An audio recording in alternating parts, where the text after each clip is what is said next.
नमस्कार. मी मोरेश्वर. हाय महाराष्ट्रमध्ये आपलं स्वागत आहे. नवीन वर्ष लागलं आहे. नवीन वर्षाच्या शुभेच्छा. नवीन वर्षात राज्यसभा तसेच विधान परिषदेच्या द्वैवार्षिक निवडणुकीत विरोधकांची कसोटी लागणार आहे. कसोटी यासाठी की पुन्हा निवडून येण्यासाठी पुरेशी मतं नसल्याने अनेकांना इतर पक्षांवर अवलंबून राहावं लागणार आहे. आता आपले शरद पवार यांच्या खासदारकीची मुदत 2 एप्रिलला संपते. येत्या 2 एप्रिलला. 2 एप्रिल म्हणजे आता 4 महिने आहेत. शरद पवार फक्त 4 महिने खासदार आहेत राज्यसभेचे. 2 एप्रिलला त्यांची मुदत संपते आहे. उद्धव ठाकरे सेनेचे सुप्रीमो उद्धव ठाकरे यांची आमदारकीची मुदत विधान परिषद ती 13 मे रोजी संपते. त्यांना 5 महिने आहेत. तर शरद पवार म्हणा किंवा उद्धव ठाकरे म्हणा, यांच्या पक्षांकडे पुरेशी मतं नाहीत. त्यामुळे त्यांना शरद पवारांना राज्यसभा आणि इकडे उद्धव ठाकरेंना विधान परिषदेवर निवडून येण्यासाठी इतर पक्षांवर अवलंबून राहावं लागणार आहे. आता महाविकास आघाडीत ठाकरे सेनेचे 20 आमदार आहेत. काँग्रेसचे 16 आमदार आहेत. शरद पवार यांचे राष्ट्रवादीचे 10 आमदार आहेत. समाजवादी पार्टीचे 2 आमदार आहेत. मार्क्सवादी 1 आहे. महाविकास आघाडी म्हणून हे एकत्र लढले तरच राज्यसभेच्या एकूण 7 पैकी एखादी जागा विरोधकांची येऊ शकते. विधान परिषदेत तेच गणित आहे. विधान परिषदेत हे महाविकास आघाडीतले लोक आमदार एकत्र राहिले तर एखादी विधान परिषद मिळू शकते. शरद पवार यांची पुन्हा राज्यसभेवर जाण्याची इच्छा आहे काय? शरद पवारांनी अजून कुठे बोलून दाखवलेलं नाही. पण शरद पवार हा रिटायर होणारा नेता नाही आहे. शरद पवार रिटायर होणार नाही. त्यामुळे ते पुन्हा निवडून येण्याची धडपड करतील. त्यांना पुन्हा राज्यसभेवर जायचं असेल तर त्यांना ठाकरे सेना आणि काँग्रेसच्या मतांची आवश्यकता लागेल. 7 जागा आहेत राज्यसभेच्या यांची निवडणूक होणार आहे. त्यामुळे उमेदवारांना निवडून जाण्यासाठी पहिल्या पसंतीची 37 मतं लागतील. 37 मतं. तर पवारांच्या राष्ट्रवादीचे 10 आमदार आहेत. त्यामुळे त्यांना आता ठाकरे सेनेचे 20 आणि काँग्रेसचे घ्यावं लागतील. काँग्रेसचे 16 आमदार आहेत. तर ठाकरे सेना आणि काँग्रेसने मदत केली तर शरद पवार पुन्हा जाऊ शकतात. राज्यसभेत पुन्हा येऊ शकतात. पण ते होईल का तसं?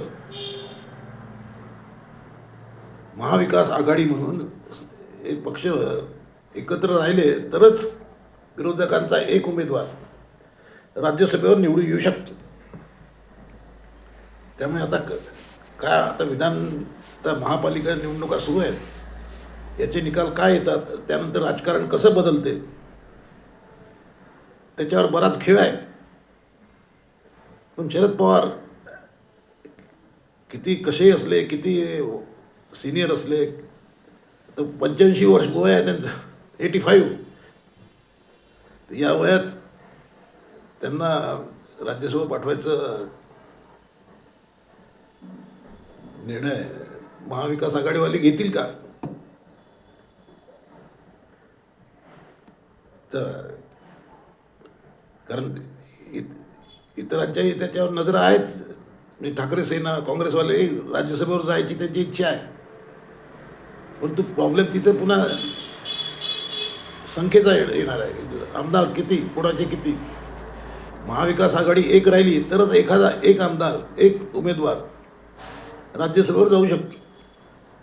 त्यामुळे महाविकास आघाडीमध्ये कुणाच्या नावावर एकमत होते त्याच्यावर सारा खेळ आहे. दुसरी गोष्ट म्हणजे उद्धव ठाकरे विधान परिषदेवर आमदार आहेत. त्यांच्या आमदारकीची मुदत आता 13 मे रोजी संपते. तर उद्धव ठाकरेंना पुन्हा विधान परिषदेवर जायची इच्छा आहे का? आता विधान परिषदेवर होते 5 वर्ष, किती वेळा हाऊसमध्ये बसले तो एक वेगळा विषय आहे. परंतु एक आमदारकी खिशात पाहिजे. मग या हिशोबाने उद्धव ठाकरे पुन्हा मैदानात उतरतील असं ऐकून रागरंगत असेल. शिवसेनेचे 20 आमदार आहेत. पहिल्या पसंतीची 28 मतांची आवश्यकता आहे. त्यामुळे शरद पवारांच्या पक्षाची किंवा काँग्रेसच्या मतांची यांना गरज लागेल उद्धव ठाकरेंना.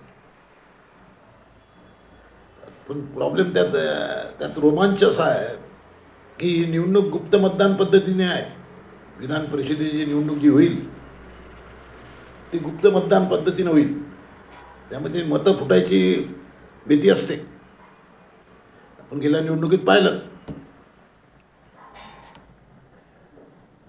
त्यामुळे उद्धव ठाकरे आता हिंमत लावतात का पुन्हा एकदा उभं राहण्याची? मुख्यमंत्रीपदाचा राजीनामा उद्धव ठाकरेंनी मागे दिला. त्यावेळी त्यांनी आमदारकीचाही राजीनामा देण्यास जाहीर केलं होतं, पण तसं त्यांनी दिला नाही. ते अखेरपर्यंत आमदारकी त्यांनी चालवली. त्यामुळे आता उद्धव ठाकरे उभे राहतात की आपल्या कोणत्या सहकार्याला पुढं करतात ते पाहायचं. बरेच सदस्य निवृत्त होत आहेत यावेळेला. म्हणजे राज्यसभेचा विचार केला तुम्ही तर राज्यसभेत शरद पवार राष्ट्रवादीच्या आणि आणखी एक राष्ट्रवादीचे आहेत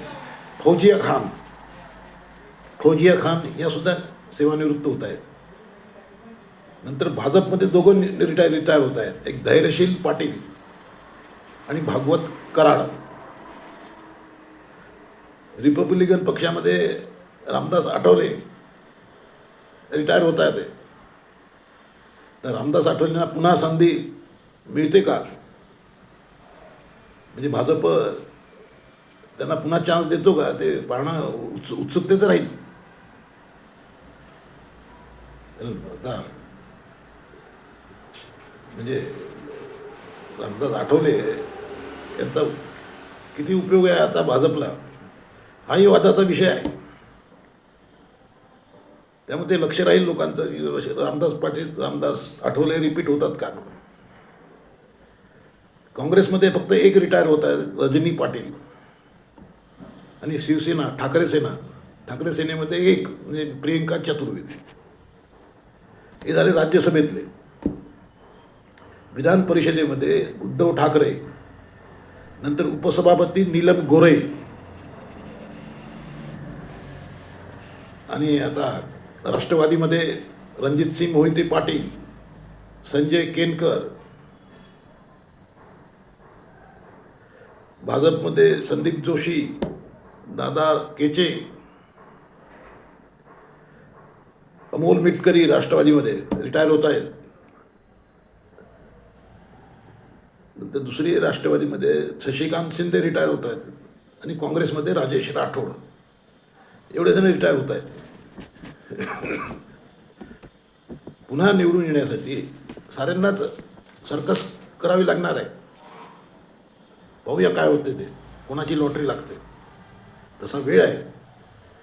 सुरुवातीला एप्रिलमध्ये राज्यसभेच्या निवडणुका होतील, त्यासाठी एप्रिलची वाट पाहूया. नमस्कार.